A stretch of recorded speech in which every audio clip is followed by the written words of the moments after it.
What's up guys, I'm Josh Elliott, and today I will be talking about a documentary movie called Three Identical Strangers. So Three Identical Strangers tells the story of David Kellman, Bobby Schafrin, and Eddie Gallant. All three of them were triplets that were separated at birth in the early 60s and raised by different families within a 100-mile radius of each other, but none of them ever knew that they existed. None of the families even knew that there were triplets. Two of them discover each other by accident when they're 19 years old. They do a news story about it, and then the third one sees them on the news and they discover that they're actually all triplets. It was a huge news story back in the 80s, but then that raises the question, why were they separated at birth? Why did the adoption agency not tell the parents? I don't watch many documentaries. I am not educated on documentaries very much, and so I don't really know the difference of what makes a good documentary versus what makes a bad documentary, but I do know the difference between what makes an enjoyable movie experience and a not enjoyable movie experience, and this was definitely an enjoyable movie experience. I loved this movie. There are so many plot twists, and I've actually heard that this movie's getting some criticism for that exact reason.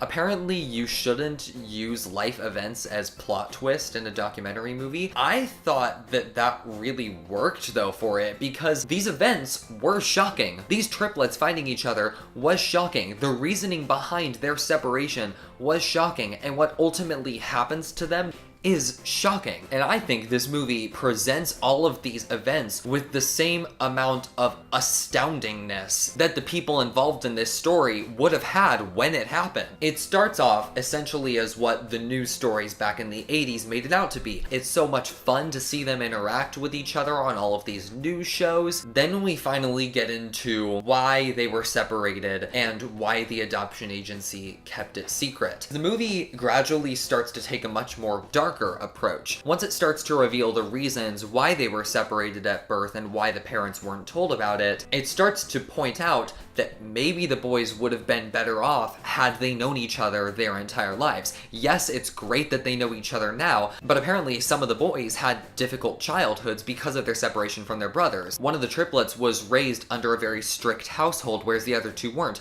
and the one raised under a strict household ended up suffering from a more depressing childhood, and maybe that could have been helped had he had his two brothers with him. Now, I also have heard some criticisms with this movie that I will acknowledge because they are fair arguments. People have been saying that the movie is blaming certain things that happened in the boy's life on either the parents of the boys or the adoption agency, when we really don't know. But I think that's my point. We don't know. The whole message of the movie is nature versus nurture. Even though the boys had very similar personalities and interests, deep down, they were all very different and they all had their own problems. Without spoiling anything, one of the reasons they were separated was to compare how they were all similar because they were all born from the same mother. That's the nature aspect. Versus how they were all raised. That's the nurture aspect. And some people are complaining that the movie is essentially blaming it all on nurture. But the thing is, we don't know. The fact that we don't know how their lives would have been different is the exact point that the movie is trying to make. You should not mess with other people's lives like that. You shouldn't deny children their own lives just for your own personal gain. And that's what the adoption agency did. These boys might have had much better lives had they been raised together or with different families,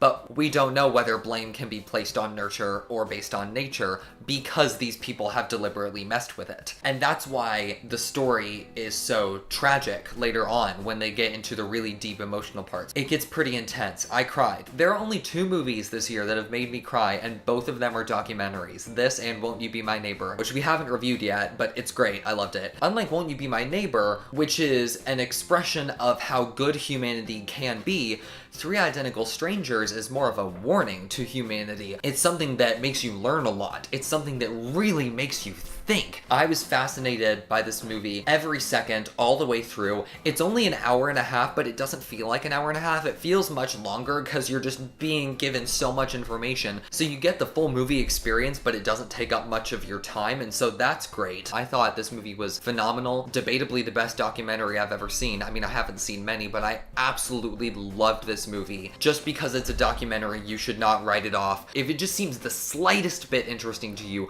go and see it. You will be wowed. I'm gonna give Three Identical Strangers a 10. I want this to win Best Documentary at the Oscars unless something comes up and outdoes it. Won't You Be My Neighbor will probably win, but I'll be rooting for Three Identical Strangers. So, what did you think of Three Identical Strangers? If you saw it, be sure to comment below to let me know. Leave a like, click here to subscribe, click here to watch our last video, follow me on Letterboxd. Thank you guys so much for watching.